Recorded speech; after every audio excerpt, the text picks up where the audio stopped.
Oh, kumusta? Handa ka na ba para sa isang medyo special na adventure? Kasi ngayon, alamin natin ang isang parang secret technique para harapin yung mga, alam mo na, medyo nakakainis na sitwasyon sa ibang tao. Ay nako, aminin na natin. Lahat tayo dumadaan dyan, di ba? Minsan, yung kapatid mo, ang kulit-kulit, o yung kaibigan mo, biglang nang asar. O kahit sina nanay at tatay, hindi kayo nagkaintindihan. Normal lang yan, promise. Pero, paano kung sabihin ko sa iyo na lahat ng yan ay parte pala ng isang super importanting secret mission? Tama, para kang isang secret agent at ang hawak mo ay ang handbook ng isang royal ambassador. At ngayon, bubuksan natin yan. Okay, game. Buksan na natin yung handbook para sa unang-unang sikreto. Ito yung tinatawag na ang malumanay na sagot. Pakinggan mo pa lang parang ang ganda na, no? Ito yung superpower mo laban sa galit. Okay, isipin mo to ha. Yung mainit na sagot para yung apoy. Kapag may nagsimula ng apoy tapos sinabayan mo pa, anong nangyayari? Lalong lumalaki yung sunog, di ba? Gulo. Pero yung malumanay na sagot naman, yan yung tubig. Ito yung pumapatay sa apoy. Tingnan mo yung mga examples dito, ang laki ng difference, di ba? At ito pa ha, akala mo ba bago tong idea na to? Hindi. Matagal na tong sikreto. Galing pa sa kawikaan. Ganun siya ka-powerful na kahit libu-libong taon na, totoo pa rin hanggang ngayon. Okay, next secret. Handa na ba kayo? Ito naman ay tungkol sa pagbabago ng paningin natin. Parang pagsuot ng special goggles.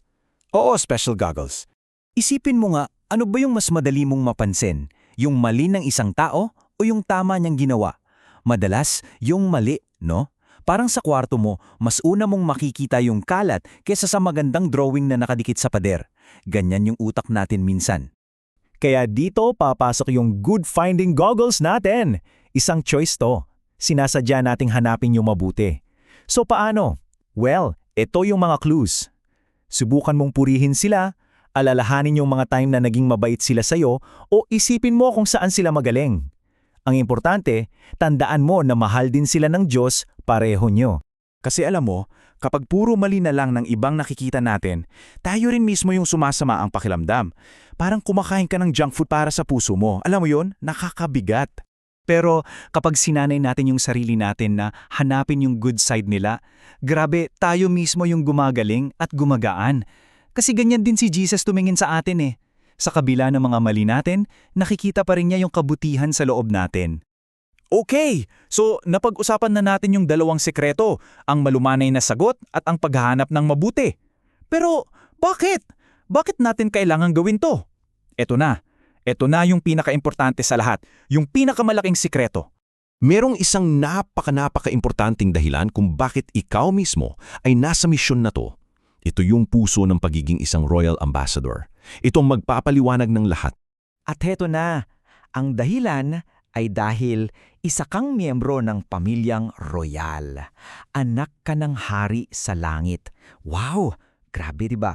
Kaya lahat ng sinasabi natin, lahat ng ginagawa natin, parang dala-dala natin yung pangalan niya.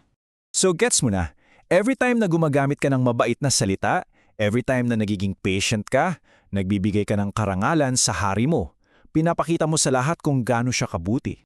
So ang ganda nito, no? At ang best part, pwede mo nang simulan ang misyon mo. Hindi bukas, hindi sa isang linggo, kundi ngayon din. Agad-agad. Para tong daily checklist ng isang royal ambassador. Napakasimple lang, 3 bagay lang ang kailangan mong tandaan araw-araw. Una, malumanay na sagot. Pangalawa, hanapin ang mabuti. At pangatlo, at pinaka-importante, laging tandaan kung sino ka. Anak ka ng hari. So, ayan, kumpleto na ang basic training mo. Ngayon, iiwan ko sa iyo ang isang tanong. At ito ang iyong first assignment. Sa lahat ng tao sa paligid mo, sino ang unang-unang tao na papakitaan mo ng kabaitan? Ngayong araw?